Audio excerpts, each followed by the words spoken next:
Салих Замалединович Сайдашев – композитор и дирижер, один из основателей татарской профессиональной музыки, автор музыки для оперы, балета, музыкальных комедий, симфонической музыки и эстрадных жанров. Создание музыки для спектаклей занимает отдельное место в его творчестве. Сейчас жители улицы Сайдашева осведомлены о своем герое. Совсем недавно здесь открылась стела, посвященная композитору.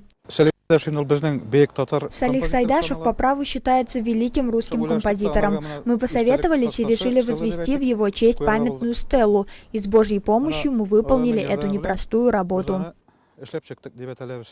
Рустам Хайреддинов и сам живет на этой улице. Идея возведения стелы принадлежит ему и его другу Расыху Самигуллину. Оба художники НГДУ «Нурлатнефть». Эта работа производилась по эскизу в виде раскрытой книги.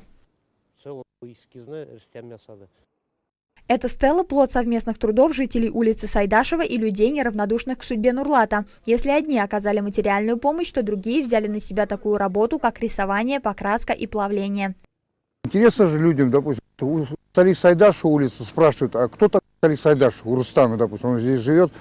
Обидно, не знает, допустим, своих композиторов, допустим. Поэтому надо всем знать, на какой улице хотя бы живешь.